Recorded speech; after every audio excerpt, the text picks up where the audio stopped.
Good morning, everybody. Danny and Wanda back from Pecan Grove. Wanda and I were just sitting here chit-chatting. I told her, I said, this is like the small miniature version of the Garden of Eden. I told her, I said, I just don't have any flaming cherubims sitting up here gardening. And she said, we might need to get a gun or something, you know, and make sure we guard this here, because I'm telling you what, guys, this year they are blowing out at the seams. This high tunnel from Grower Solution, this 20 by 20 that I put up here, this has been the answer that we've been looking for years. For citrus. For the citrus trees. Wanda and I, we always put them on my 16-foot trailer. We have to lug these big heavy pots around, put them on the trailer, take them in the barn or take them in my shop, leave them there all winter long, covered up with tarpaulins and all this kind of stuff, just trying to salvage them to keep them from freezing. And we just finally made the executive decision to just go ahead and spend the money, erect this greenhouse here, and put the magnetic screens on it here so that we can leave it open at night. We can drop these things down so the moths don't get in here at night, and during the day we pull them back and open up where the pollinators can get in here. You see how we have the screen. This is 1/8" hardware cloth up here and down here. We have it on both sides of the high tunnel. And it has, and we went and bought a nice storm door. I put a nice storm door in here. Which we don't even need except in winter. Wintertime's the only time you need it. Wintertime, and it's an insulated storm door, so that in the wintertime we can hold the heat in here. But look how pretty those trees look from just looking at them.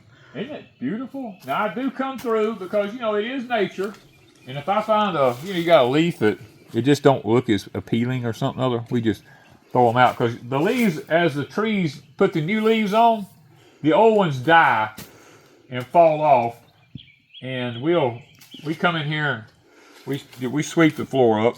You know? Yeah, it's time to. We'll come in with a blower. Probably what we'll do is open this back up once it gets to be a little bit warmer, and we'll take the blower and we'll just blow this whole place out. You know. But look at the berries behind you. Look at the Freedom. These are Freedom Arc blackberries. Look at them things. We're going to have some in a couple of days. Yeah, being up in this high tunnel where it stays so warm. And there's the old electroculture. Yep. These berries. Oh, look. Did you find one? Oh, my goodness. You did. Did it happen? Look at that. Tell me that ain't awesome. Now you got to find a second one, or you can only eat half. Oh, no. You're going to have to. I just happened to... The old evil eye looked up in there and saw it. Look at that. That is amazing. Look how many berries there are up in that thing. And this is a kumquat tree, by the way. This is a kumquat. The kumquat hadn't put on its blooms yet. No. It was the last thing to shed the fruit. Yes, that's the last thing we took the fruit off of was a kumquat. Now I want you to look at I don't know if I say this right, the pomelo. Look at this pomelo here. I mean, there is no way this tree will keep falling off, like some of them, like see that one probably will. It's holding in spots where there was 3 or 4. And look, gradually 1 or 2 of them will fall off. They wean themselves up here. See, it's down to 1, I think. To 1. And they're all over it. They're all over the whole tree. They're off over here on these limbs over here, you know. There's no way that tree can support that much weight hanging on it, you know. But it is going to be a pretty tree. It's going to be a beautiful tree. And then these are awaris. These are our new trees that we got. They're both awaris, aren't they? No, they're not all awaris. This one is. But one of them was a brown select. That's it. Yeah, this is a brown select right here. That was an awari. And I think this one here, this was I'm going to say it right this time, our Eureka variegated pink lemon citrus where tree. you got the pink lemonade is that right there. It says pink lemonade right underneath the bottom. So you could make pink lemonade with it. Yes. But look at it. This is the prettiest it's ever been. We've had it now, what, this be the 3rd year? I don't think it's bloomed yet. No, it hasn't bloomed, but it is. Well, this is the 2nd year. We bought it last year, I believe. We did. We had it in a bed in a shaded area that got no light, and it just didn't do good. But now this is a Caracara new red navel orange here. This one is putting on some new growth. It is Cadillacing, guys. I don't think it's bloomed yet. No, it hasn't bloomed. This is our second year with it, isn't it? Yes. Or did we buy it last year? I think we bought it last year. This is our newest ones, I guess. That's what this row was right here, was our newest citrus trees. Now, this is one Miss Vicky sent here. This is the grapefruit trees here. Which one was this? The, it's wrote here somewhere. I hear Canada geese. Flame, it's called the Flame. Grapefruit. Grapefruit. There's some bigger ones on the back Now side. see, like beside that, all of them fell off but one. It's kind of like the pomelo. It had several like this. Yeah, it'll shed. And it'll wean itself down to the biggest, the one. But look how big that one is. Look at them right in there. There. And there's one behind it. Yeah. Sometimes you can come here and do like that, and the bad ones will just fall off. Okay, here is the other grapefruit tree. Now it's kind of strange. This tree here is not wanting to put on any leaves hardly. You see, that one's not taken. It's blooms. And some of them are taken. Some of them are taking, but the leaves. Of course, it may not be time yet. It may not be time. But it'll eventually cut. And it's in the VEGO rolling carts here. If I had known what I know now, I wouldn't even have them in these tubs like this. We'll gradually buy them and replace, I think what we'll do is over years, sales and Black Friday sale, whatever, we'll get a couple, 3 of them each time, and we'll come in here and we'll repot these trees, and eventually we'll have all these blocks out of here, and we'll just have all these rolling VEGO beds in here, and that way, if we ever need to move them out, we can. All right, what is this one? This one here, what was this? This is a Mora blood orange. We wanted some blood orange. This one Tim got us. He got us 2 of them, I think. Yeah. Yeah. There's another blood orange right here. And we have so many things here. This is a blood orange too. Okay, it's up here. Yeah, we have got 3 of them. All right, I thought we only had 2. I think Tim got us 2. Tim got us 2. Did Chris get us that one last year? No, these 2 are Tim's, and then this one. No, these were Tim's right here. That was one. I think Chris got us that one. Could have been. Year. Okay, the Washington Navel. This is what's this tree? 2 years old now? Yeah. Yeah, it's a 2 years old. But now look at you can't stop these things. Right? I made Danny cut the top out of that one. This one would already be growing through the top of her if Miss Wanda hadn't got me to cut the top out of it. But this is a Calamandan orange. Wanda loves them. And look at this. This thing loads up. I can see them in the top everywhere. Right now it probably has over 100 on it. It produces abundantly. Yeah. You won't see them for probably very plain for probably another 2 weeks. But in about 2 weeks, they'll be about the size of your fingernails. And it'll just be wrapped And up. they don't get any bigger than what about a 50-cent piece? About a 50-cent piece, yeah. Yeah. Now here is a Hamilton, Louisiana sweet orange right here. This tree is the same tree. It's not the same tree. It's the same variety tree that we had over at Deep South Homestead. On one of our videos, if y'all go back and watch, we got 65 oranges off that tree or something? A lot. A lot of them off of it. Before the freeze finally killed it and took it out. But this tree should have oranges on it. It had a couple. We got a few. We got a few off of it last year. But now we have more of the Hamlin sweet oranges here. I think, was this a Hamlin too? Yes, this one was a Hamlin. 2 of those, yeah. Now both of these are Louisiana sweets. Yeah. This is a Hamlin. This is a Hamlin. They're all 3 of them. They're all 3 of them. Now, lots of people ask us, what are you putting around these? This is what we use right there. Citrus food, fortified with essential plant nutrients for all types of citrus trees. Contains micronutrients, time-release fertilizer, feeds up to 3 months. It's immediate release nitrogen, and then the rest feeds up to 3 months. Y'all always ask us. So there you go. There's that. Now, I do come back occasionally and add a little bit of Epsom salt to it. Now, these are our Owari satsumas. We got a couple of them right here. 3 of them, actually, I believe. Yeah, these 3 right here. These are older trees. We've had these for quite a while. About 4 years. And then Chris got us this one this year. And look at it. This is a Tangelo. Now, Wanda and I had a Tangelo tree when we got married that produced over 300 Tangelos every year. And then the hard freeze came and killed it. So now that we have the high tunnel, hopefully we'll be able to save our trees. Now this one here. It's just going out of, I mean, look over your head. This is the Arctic Frost. These are some new varieties that I tried. Now they got thorns all over them that'll just eat you alive.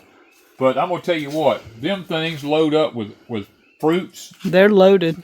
I mean, tell you. But that one branch, you got to hook it somewhere so it don't go to the ceiling and get into the ceiling. We don't need it poking holes in the high tunnel. Right. Now look at the base of these trees. These trees are the same age as some of these others in here, like 3 years old. And these things are Cadillacing. Now, when we got down here, the problem we're having with these Arctic Frosts is they're like a black locust. You see all them thorns on them? They're like 3-inch long thorns on them. You just had to be careful. It's overpowering my lemon tree right here. We may have to do some rotating. Yeah, and take that and pull it up with the... I may have to tie it to the pipe up that way. Yeah. Pull it up that way. But it's overpowering my dwarf lemon here. And the lemon has lemons on it. I don't know if you could find any, but they've bloomed. And the problem is right now finding... I don't know if they've all fallen off or there was I thought there was some on it, but it's hard to see when you go to looking. And then that's a dwarf Meyer lemon. This is just a regular Meyer lemon right here. So I don't see any lemons on any of them right now. I know they bloomed at one time, but I think, if I'm not mistaken, the hard freeze might have got them. And it'll probably be one of them kind of situations where somebody mentioned on the live stream the other night. Now here's a few of them on this side, but I knew there was a few somewhere. There's some little ones up in here that theirs didn't bloom until November, and now they've got lemons, and they was kind of wondering how long. Well, these were late last year because of the same thing. They bloomed, and it kind of killed them back, and then they bloomed again. Yeah. So, but that's about, if we do the VEGO rolling carts, we can get more trees in here. And they're not as high. Right, they're not You see how they'll go down some. That'll give us more room for the tops to grow. Because what we can do is, we can bring my tractor up in here and we can pick one of these beds up. And see, this will give me another big giant pot to use out yonder. Somebody's already planning on buying some. Stuff, 'cause I got a big one here. I got a big one over there. Right here.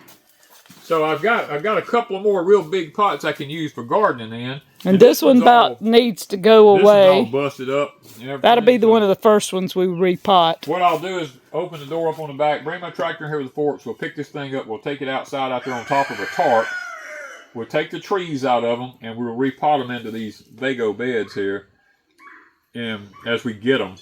And then we'll just do away with like one row at a time, and we'll roll them in here. Like I think we can actually get, like this one's right up against the wire. I think we could get a row there, and we get an extra row right here. We could get 3 to 4 rows. Yeah, we could get a lot more But the problem is you have to be able to walk between them. True. And this is true. That's going to bring this kind of stuff down into your face because of the way it is. So it's according to how you can turn them. It's like being in the Garden of Eden. I can just picture Adam walking through in the morning, picking a fruit off of something and eating it. That's just my version of it. But well, you gonna hold on to that berry, or you gonna eat part of it?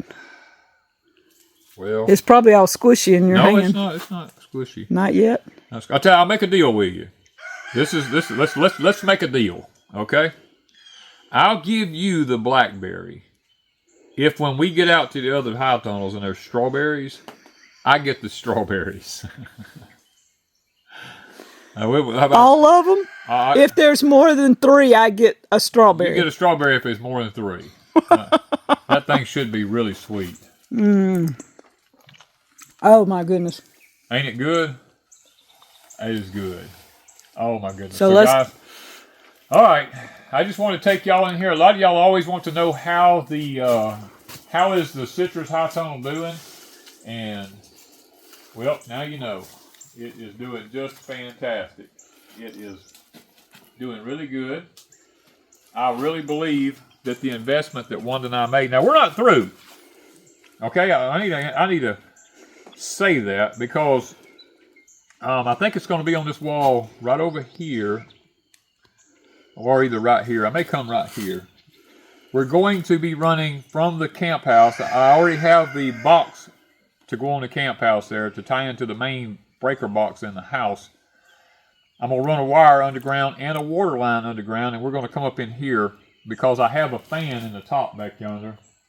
I need to get electricity out here where I can hook up some permanent lights and do away with these string lights, and have it where we can flip the fan on, flip the lights on, have some plug-ins out here just in case we need to plug something in to help maybe keep it warm in the wintertime or something like that.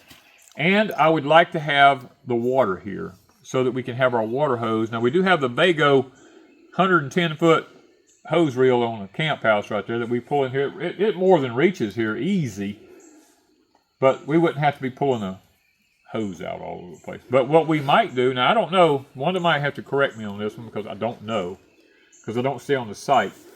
But I don't know, does VEGO have a shorter hose that's a reel? I don't know, I'll have to see. Because if they have like a 50-foot one, then I could mount it in here and hook the water up to it, and we can just pull it around in here and water. Well, right you got here. this here too. And we have right out here the tomatoes out here. We can water them, and 50 feet will reach that more without any problem. So that's something I need to really check into. And if we don't have it, VEGO, if you're watching this, we need a 50-foot hose reel. You know, that's another thing giving you an idea on. So, all right, we got a lot to do this morning. We're going to take y'all along on a few other things we got going on, but we've got to get busy. Thank you guys from Pecan Grove.